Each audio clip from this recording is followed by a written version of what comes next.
Good morning. Welcome to Croydon Vineyard. I am Lesley. I'm one of the senior pastors here at Croydon Vineyard. It's good to see you this morning. We are celebrating our 10-year birthday. Woo! So get used to clapping and cheering because it is going to be an interactive morning. We're going to do a lot of shouting and clapping and cheering. I've already been worshipping so hard my voice has nearly gone, so that's not good, is it? But I'm sure we'll manage to get through it. So at the end of Matthew, the Gospel of Matthew, when Jesus has died, he's been resurrected, and he is speaking to his disciples, this happens in Matthew 28. Then the 11 disciples left for Galilee, going to the mountain where Jesus had told them to go. When they saw him, they worshipped him, but some of them doubted. Jesus came and told his disciples, "I've given all authority in heaven and on earth." Given you all authority in heaven and on earth. Therefore, go and make disciples of all the nations, baptizing them in the name of the Father, the Son, and the Holy Spirit. Teach these new disciples to obey all the commands I've given you, and be sure of this: I am with you always, even to the end of the age. He says that to the disciples, and he says that to his followers. He says that to us. And we are part of that. We sometimes call this passage the Great Commission.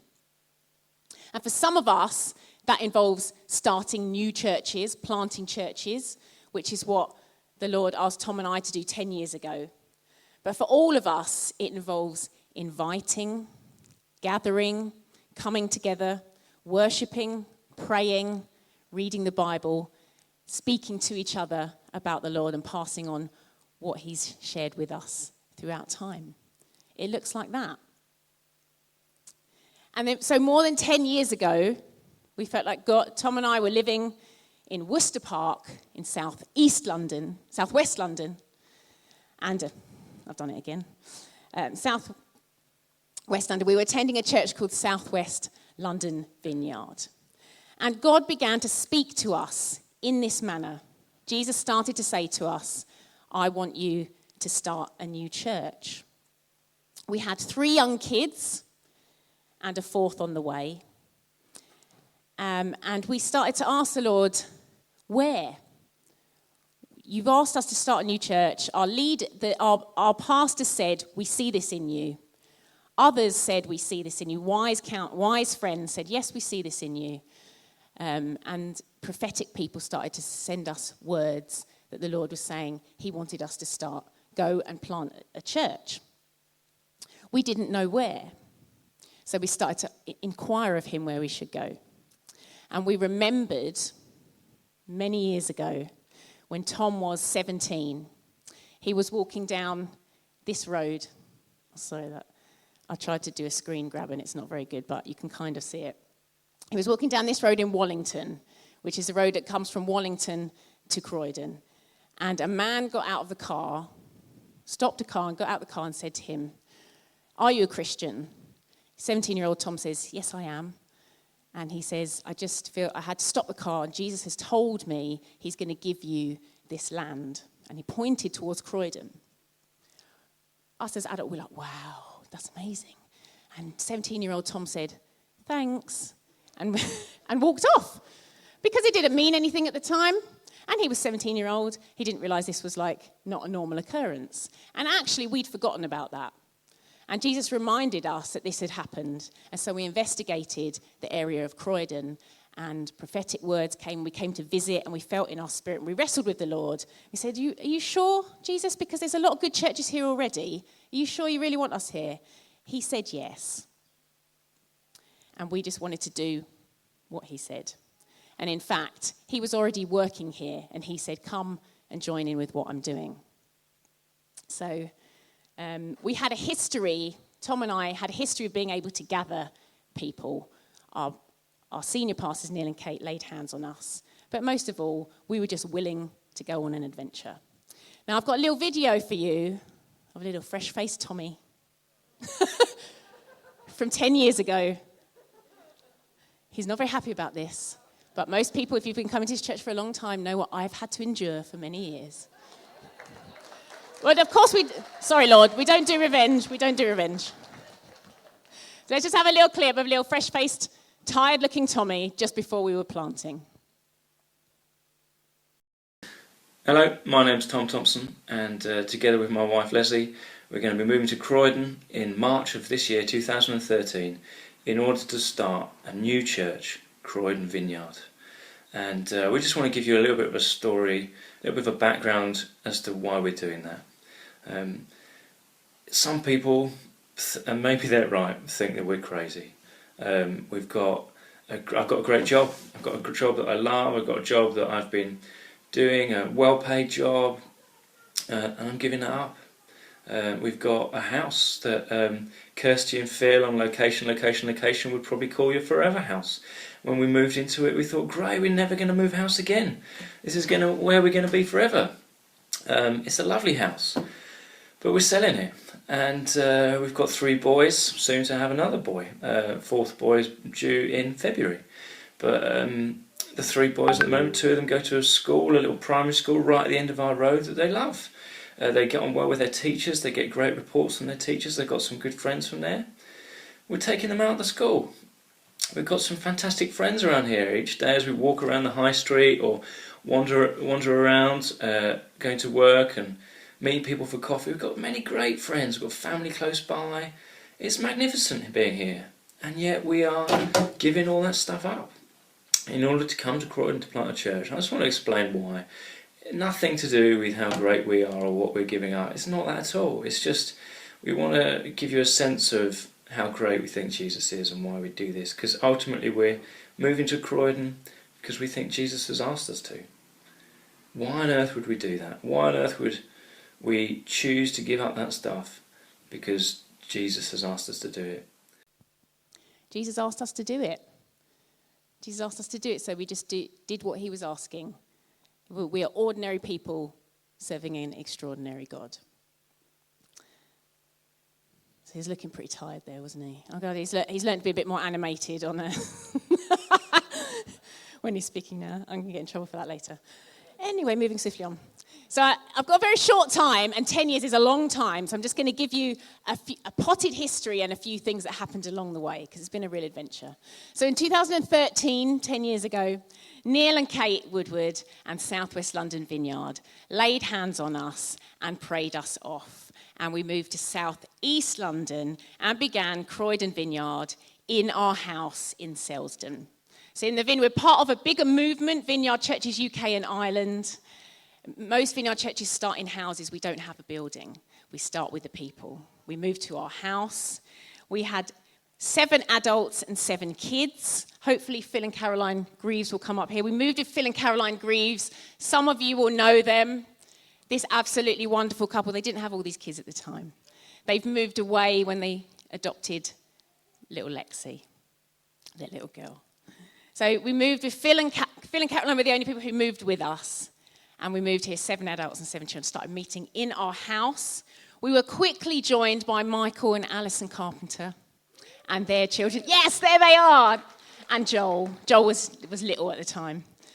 These guys are amazing. They came and they joined us, and they have served and served and served. And look, Michael's in his high-vis jacket, and Alison was organising the balloons today. They're still serving. We loved it, and we did lots of stuff in our house.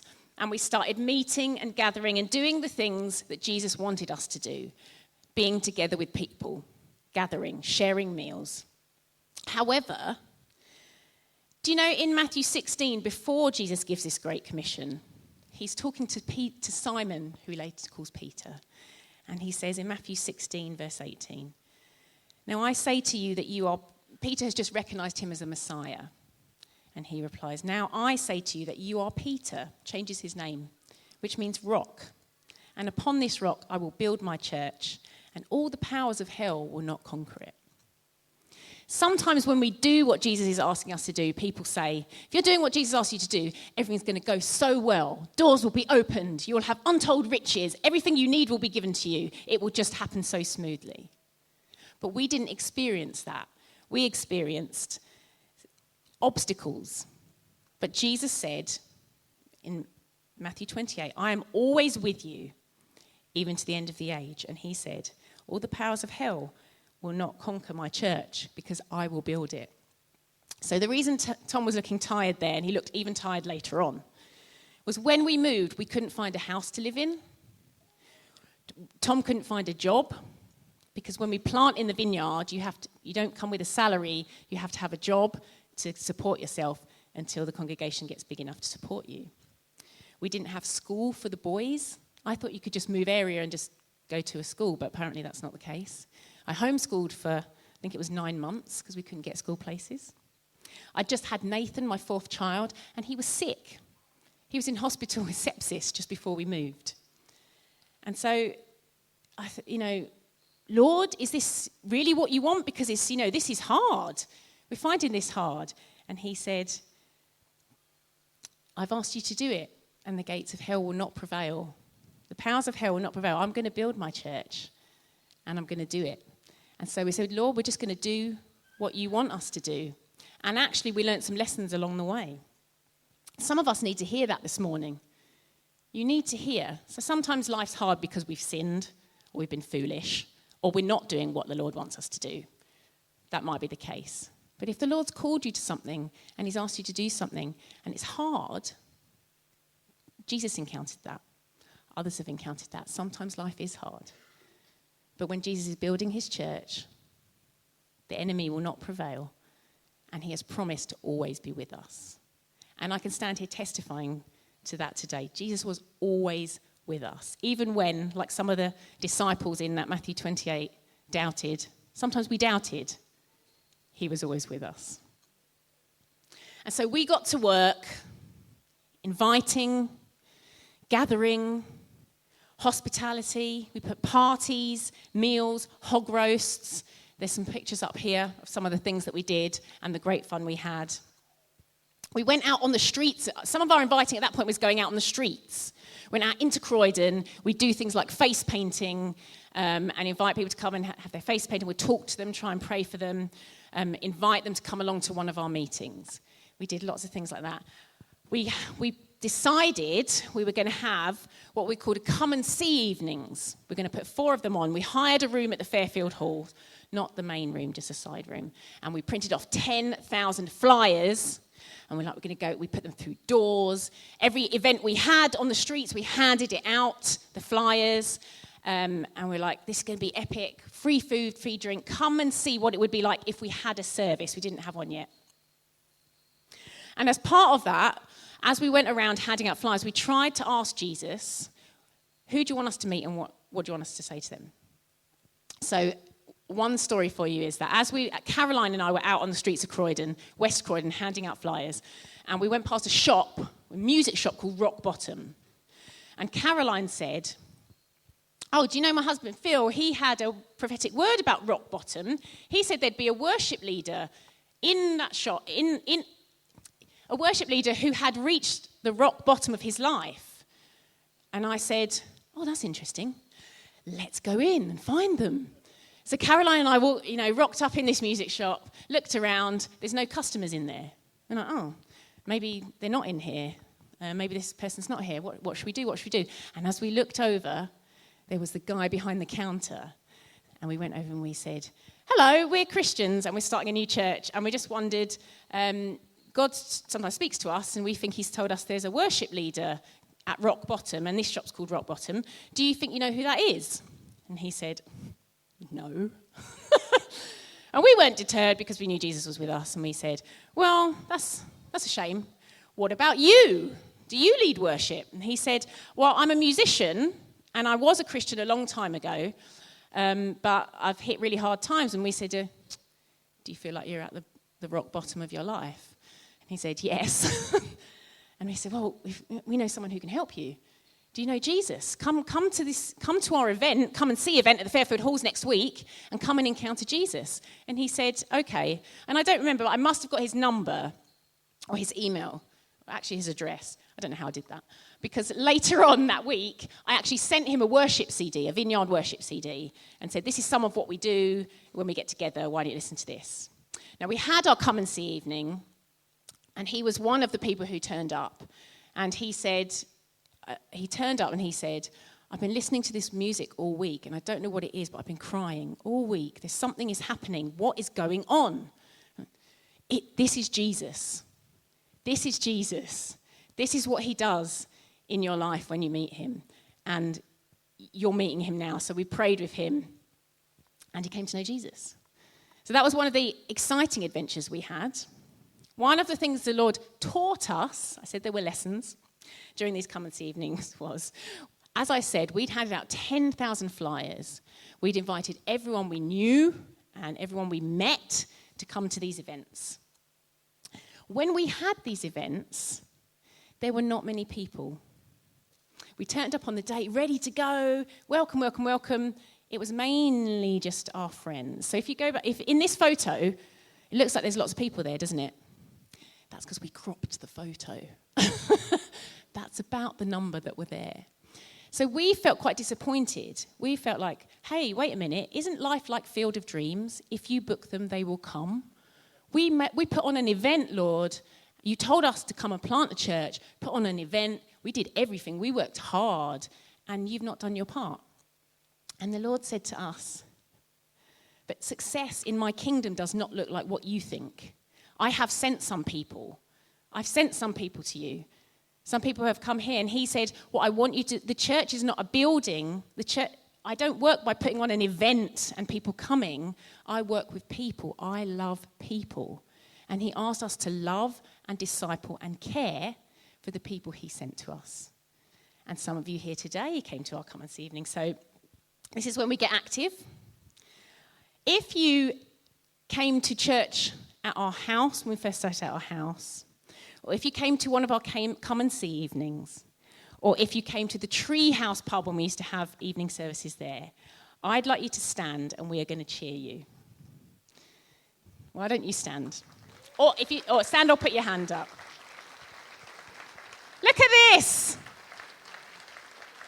This is amazing. And you've been here a really long time, because that was pretty much 10 years ago. Thank you so much. So the Lord's taught us about not putting on event, but gathering, loving, and discipling people. And actually, I feel quite emotional seeing you guys, because 10 years is a long time, and that's been amazing. And in the background, I'm not going to mention them, but there's going to come up some pictures of people who've been at the church previously. They sent some messages and some prayers. I couldn't get everybody. Some we'll put on social media later. But there's some people who've sent some messages from some of these stages we've been at. So once we'd had our Come and See evenings and the Lord had taught us what he wanted us to do, not what we wanted him to do for us, we started to grow. We would have services at our house on a Sunday morning.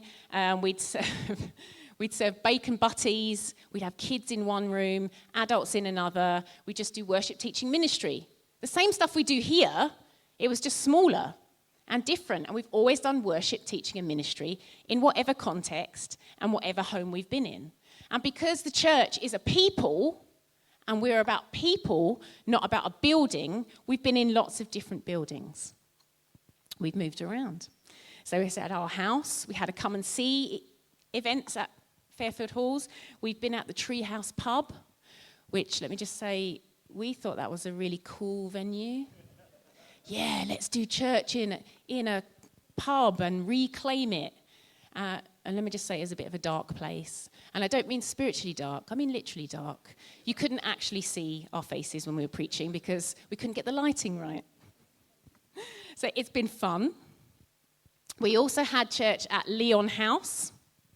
Leon House was at one point a council training facility. So we had church in a place that looked like an office, which was quite interesting. It was quite, you had to run the gauntlet to actually get up there because you could only get certain lifts and get through the security guard, who wasn't always that helpful. But we were amazed. We continued to grow. And then we started meeting at St Andrew's School, and we continued to grow. And we were doing the same things in a slightly different way. We were worship, teaching, ministry, making disciples, gathering, inviting, hospitality, praying, reading the word together. So I'd love it if you were ever with us at Leon House or St Andrew's School. Why don't you stand up? We'd love to give you a cheer. There'll be a few. Now you'll notice there'll be a few more now. Oh, yes. Oh, wow. This is amazing. Amazing. If you'd like to have a seat. We appreciate you so much. There was so much set up and so much different things that happened there. You guys were constantly welcoming and loving and gathering. And it's been a great adventure. It's been such a great adventure. Jesus has been glorified in so many ways. And we used to have, Tom's looking at his watch, I'll have to be quick. We used to do, so there's a collage, hopefully, of meals. We did loads of meals. We did loads of fun things. We just did lots of events so that people could connect with each other and engage and gather together in order to know Jesus. And we still did worship, teaching, and ministry. One of the things we did at St Andrews was the wonderful Gordon and Debbie did Croydon Vineyard by the Sea. We did fish and chips, and they brought tarpaulins and put out sand so the kids could make sandcastles and stuff. We've done some really fun stuff, and so hopefully today will also be fun as well. We also had an evening service at Project B and moved to St Mary's school where we met. Now let me just say, certainly at St Mary's, the powers of hell tried to overcome the church in terms of a very cold venue. It was really cold, and we didn't know what, there was no heating. I know it was cold in here when we first moved, but that was super cold. And so we did things like the setup team, we bought a heater that literally was the size and looked like a jet engine that would blow hot air in. And so our setup teams are amazing. They've done work, they do work, and they serve the Lord by making sure the people are warm and can worship. So I won't say if you joined, this is what I should have been saying, if you joined us at Project B or at St Mary's, I'd love you to stand up and we're going to give you a cheer. So if you joined us at Project B in the evenings or at St Mary's, there'll be a few less this time. Why don't you say, yes, look at this. You guys are amazing. You guys are amazing. And then we've continued through the years. One of the things that the Lord's always called us to do is to care for the poor. We call it compassion. We care for the poor. That's just what we do. It's about people. We love them. We love Croydon, people in Croydon. We've done street cafe out on the streets, handing out free tea and coffee and praying for people. We've done a Make It Craft event. We've done English lessons for people whose first language is not English. And that is a compassion act because they can't access anything in this country if they haven't got English. And that was pioneered by Caroline, and now Andy runs that, and that is properly amazing. So what I'd love is if you've ever been involved in any of our compassion projects, or if you've been on one of our setup teams, I'd love you guys to stand, and we're just going to give you a cheer. I told you it's going to be active today. Up you get. If you've been on a set-up team and done that heavy lifting and enabled us to worship, or if you've been part of our Compassion Vineyard English School, Caring for People Street Cafe, you guys are amazing, and thank you. Thank you. And then finally, okay, I'll run through this quickly. We went through lockdown. We had to go online. And we learnt even more clearly that the Lord said, I will build my church and the powers of hell will not conquer it. Because we weren't able to meet physically. But as a people, we had to shift online. We had to do services online. We had to learn really quickly. We started up lots of tiny small groups called pods online so that we could still gather, connect, invite, pray.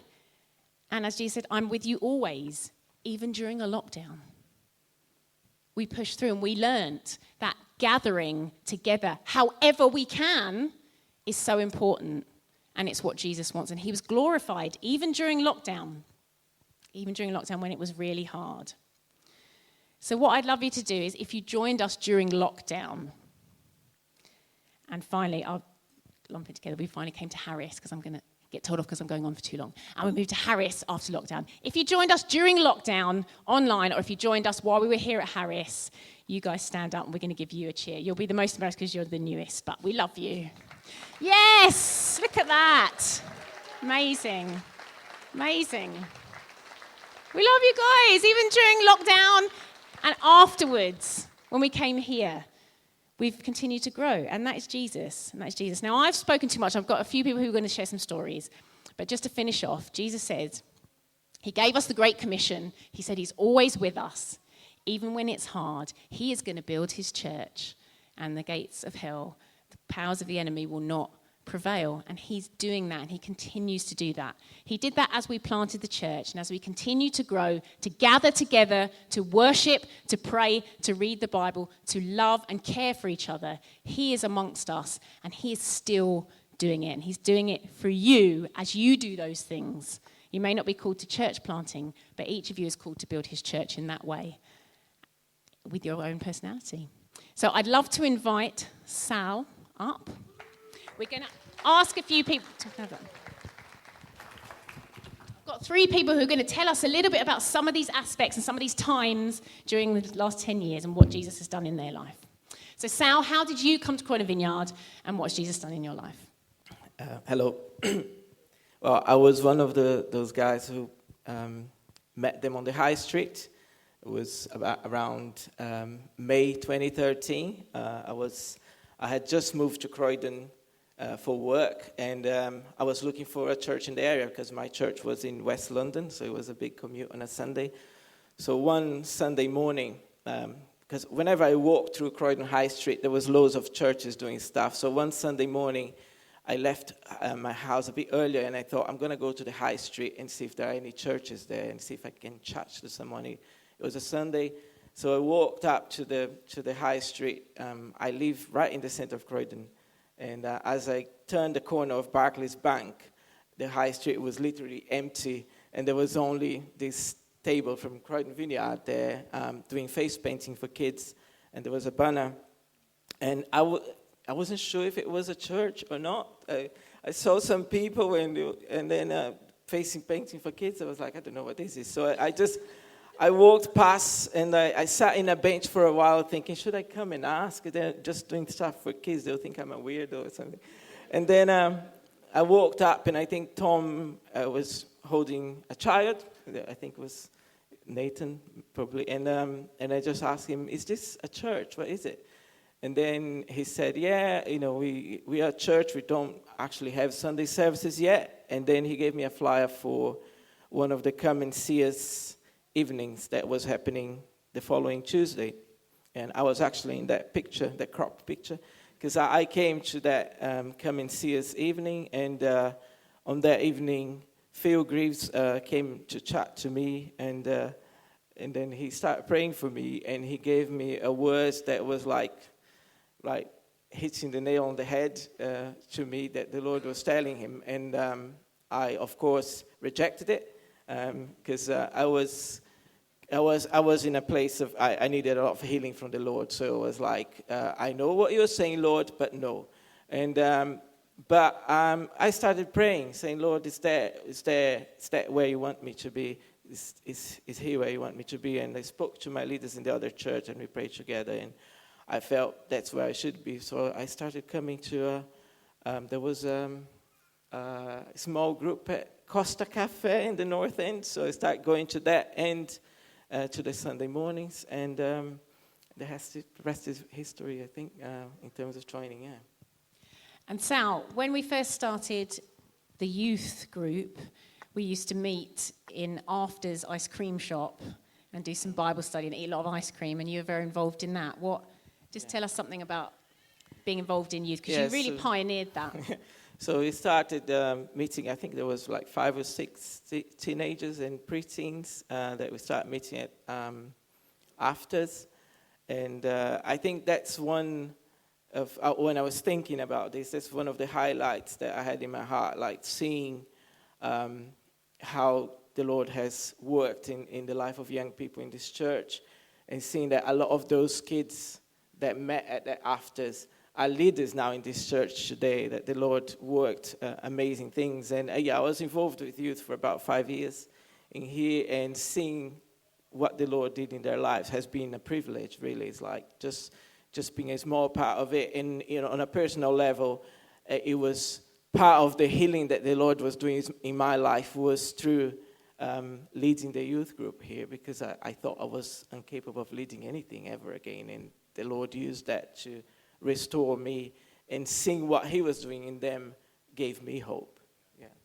And we're going to hear from Zach in a minute, who was one of those young people. But Sal, just finally, when you came to a hog roast at our house one time, one of our gathering events, it was quite an uncomfortable experience, wasn't it? Because it was an entirely white space and white gathering. What was that like for you, and what did the Lord do through that? Yeah, I think that was one of my other highlights when I was thinking, because I remember coming to that event, and I was the only foreigner there. No, I think there were other foreigners, but they were like white South Africans and Australians. And I was there, and I felt really uncomfortable and out of place. I felt, I'm not sure if this is a place for me. And I just hid myself behind the roast, the pig, and I start carving it. And there I stayed the whole afternoon. I remember Tom coming to me and asking, "Are you shy? Are you introvert?" And I was like, "Yeah, I just find it awkward when I don't know the people very well." But inside, I was wrestling with the Lord, thinking, "Lord, I feel really uncomfortable. Is this the place where you want me?" And I felt from the Lord, because of your discomfort, that's where you should be. And I decided to obey. And I think seeing this church today and the number of nations and people represented here from all over the world, every tongue, every nation, so many people, so many different cultures. I see what the Lord has done from a place where I felt I feel quite isolated and alone here. Just seeing so many different people and nations is just amazing. It's one of the highlights for me as well. We're grateful for you, Sal. Let's give him a clap. Thank you so much. Jesus is building his church, disciples of all nations. I'd love to invite Kemi to come up. I don't know where you're sitting, Kemi. Where are you? Yeah, Kemi. Let's give her a clap as well.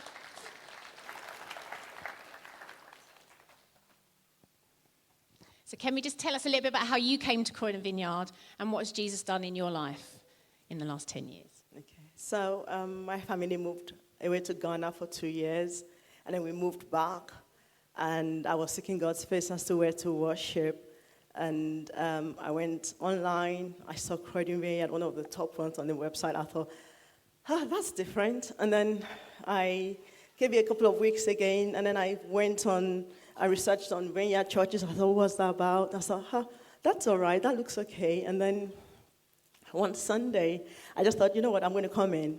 So I came in with my daughter, my younger daughter. We came in together, and it was in St. Andrews at the time, and it was a very different service. It was quiet, it was small. And after the service, I remember Phil came up to me. Phil Graves said, "Nice seeing you. You want to come again?" I said, "I'm not sure." And Doran said the same. I said, "I'm not yet sure." And there were a lot of things that were happening. I felt the simplicity of the service, the simplicity of the worship, the simplicity of prayer. It wasn't. It was just very simple, and I just enjoyed that. I just thought, you know what, this is where I think I want to be. It's amazing. Thank you, Kemi. And one of the things that we do, like we said, we started off small groups in our house midweek. And now there are many small groups. We don't need to lead them anymore. There's many leaders in this church. But one of the groups you came to was a special group, wasn't it? What was that? That's true. I don't remember. And also because during that time, I wasn't working because I had just come back. When I came into church, they announced that, they were going to have a Tuesday morning pod or small group in Tom and Ness's. I thought, I could do that. And when I got there, they were all moms with babies, and I was the only one without a baby. But because I just enjoyed the community, I loved the people, and I just kept coming, and I didn't feel out of place at all. And I think one of the things that I've really enjoyed about coming to Croydon Vineyard has been the community. I mean, at home, I can tell I have so many Christians around me. In terms of where I live, I see them. I'm walking to the bus stop. I know that, people can call on you. I can call on them when I need help. I go to the gym. There are Christians I know there. So it's like a real community, isn't it? Yeah. It's a community. It's really kind of very encouraging for me. Thank you, Kemi. And Kemi now leads one of those small groups herself with Sarah Gandhi, but adults now, isn't it, Kemi? Yeah, adults now. Right. Let's give her a clap. Thank you, Kemi. That is wonderful. Jesus is building community and relationships. And then finally, Zach, who's been leading worship with the kids upstairs, and he's come down to speak with us. So let's give him a clap as well. Thanks, Zach. Zach, you just tell us, how did you come to Croydon Vineyard and what's God done in your life? I was forced against my will. No. It's the way it usually works to begin with, isn't it? Yeah, we came back in 2013 when it began, in the first few weeks, I think. And then I was sort of already involved. How old were you then? 12. Were you year 7? Yeah, around there. I was 12 years old when we came. I was a lot smaller. I just was interested in music, really interested in music. So you guys, I don't really remember much, but you guys said, hey, why don't you come and lead at your house for like the kids?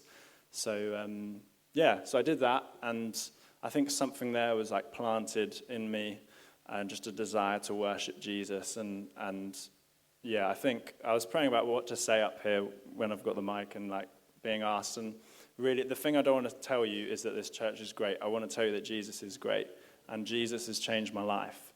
And he's done it whilst I've been at this church, but it's Jesus. It's all Jesus.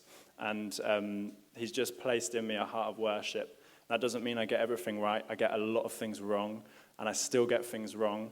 But my heart is to worship Jesus in everything, not just when I'm playing music, not just when I'm leading, on stage, off stage, even in the hard stuff. Like, what does it look like to worship Jesus? That's what I want to be. That's what I want my life to be. Like this thing that's just like, hey, Jesus, I'm just going to give it all to you. Even when it sucks, I'm going to give it all to you. So, that's the journey that Jesus has taken me on, and I'm still on now. And I'm just so grateful that he's placed me here in Croydon for a reason and for a purpose. And I'm excited for the next 10 years to see what Jesus wants to do. So are we, Zach. Thanks. That's fantastic. So I'm going to invite Tom now. How can I build on that? It's all about Jesus. It's about Jesus. It's not about celebrating the church. So we do a happy birthday at Croydon Vineyard, but Croydon Vineyard is the people of God, and we are joined together because of Jesus. It's all about him. So we're actually celebrating him today, and we love him, and we love you guys because we are family when we belong together in Jesus. So he's promised to be with us to the end of the age, and he has promised that he will build his church. He will do it. And if we just join in with what he's doing, the powers of hell cannot prevail. I'm going to hand over to Tom. Wonderful. We just want to really emphasize the fact that Jesus loves people. He loves people. And we want to just celebrate some people that we know Jesus has done some great things in. So we recognize in a gathering like this, there'll always be people who are visible, and it might feel like, oh, they're the ones who are the most important ones. Could you just turn me down? And actually, the most important ones are very rarely the most visible ones. Jesus tells us actually the most important ones are those who serve. If you want to be great in the kingdom, if you want to really be used by Jesus and honored by him, then you serve. It's about people. So we're going to celebrate those who do this. And the first one we're going to announce them, and then they're going to come up, we're going to give them all a cheer, and they're going to be surprised because they're the kind of people who would be surprised. So Elizabeth Aoma Green, would you please come forward? We celebrate the fact that you choose to honor and serve people cheerfully and wonderfully, and we're very, very grateful for what Jesus is doing in you. And Hemal and Mahesha. These are some of the most servant-hearted people we have ever met. If you want to know what a disciple of Jesus looks like, choose any of these people. This is what it is to be somebody who's focused on discipleship. Now then, we also want to celebrate people who just embody humility and generosity. Jesus wants to breathe in us a character. His focus on us is character, to make us into people who are generous and humble.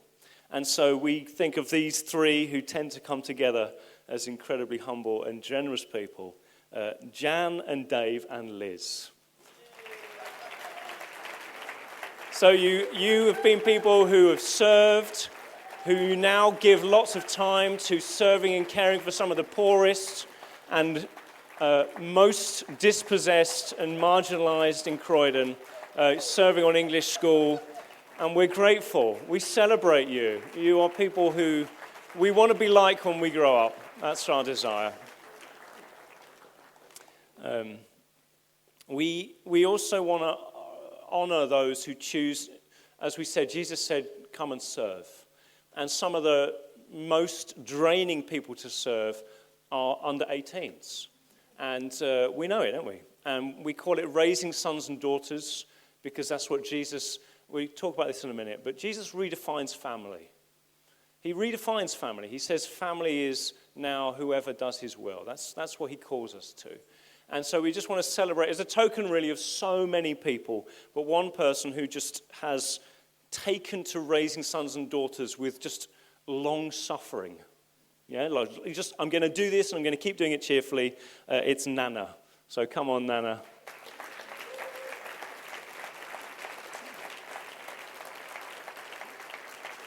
We're very grateful. We're very grateful. How many years have you been on the kids' team? 7 years she's been on the kids' team, which is... It would enough to make your hair turn grey, but that's wonderful. So we want to just honour people. Again, the reality of what it is to be a disciple of Jesus is to look at the person next to you and say, I'm going to seek to love you. I'm going to seek to try and love you. I'm going to seek to help you become everything Jesus made you to be. That's what it is to be a disciple of Jesus. It's wonderful, it's freeing. And so we've got 3 people we just want to celebrate really as heroes of the kingdom, who we've seen doing this over and over and over again. They've done it with people who we all know, like, you know, the difficult person, and you're all a bit like, oh, they're a bit difficult. And if you we know those people, don't we? You think, oh, and they've done it with people who are joy and wonderful. We've just seen them doing it over and over and over again. And so we just want to celebrate you. And so that's Sarah Gandy and Locke and Jen. So come on forwards. Jen is maybe not, is she here? She's in Tots. So wonderful. Wonderful, wonderful, wonderful. There you go. We're grateful to you. We're grateful. There's so many people we could celebrate, but we just want to honour some. And we hope, we take it on trust that you won't be sat there thinking, well, I've done 8 years on kids. So who do they think they are?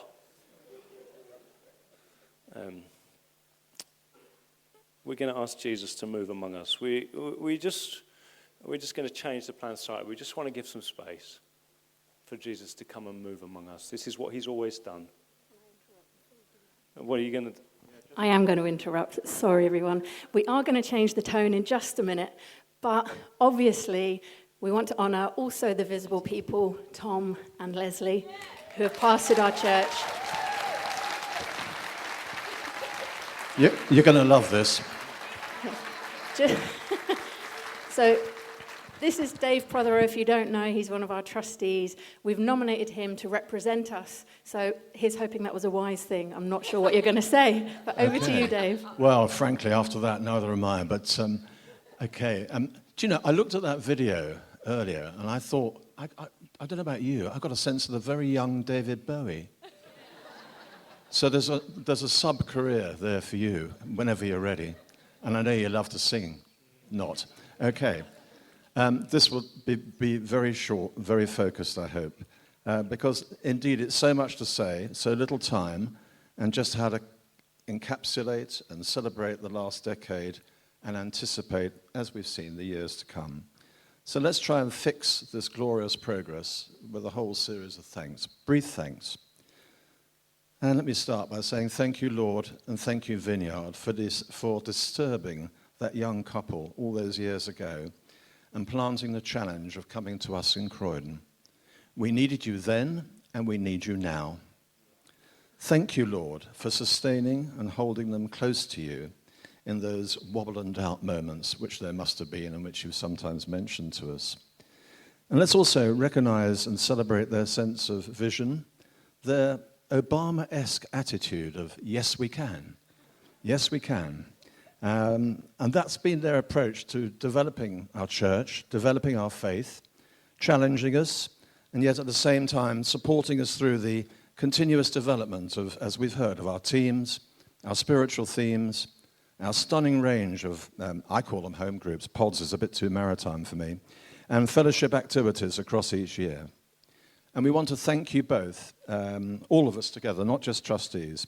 Thank you both for your sheer vivacity, your great sense of fun, and the ability to move towards the edge of what I'll call your powerful use of visual images, Tom. Still trying to forget the underpants. There, Shazam, it's gone, I'm pleased to say. So time's up. Thank you for the way you work with our trustees, work with everybody in the church. And in fact, put simply, thank you so much for everything you've done for all of us. God bless you and your family. And I invite you to stand, make those whooping noises if you really want to. Well, thank you. We got you first, and then you got us back.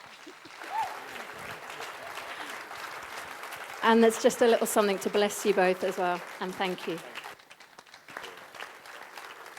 Okay, that's enough of that. Right, let's ask Jesus to move.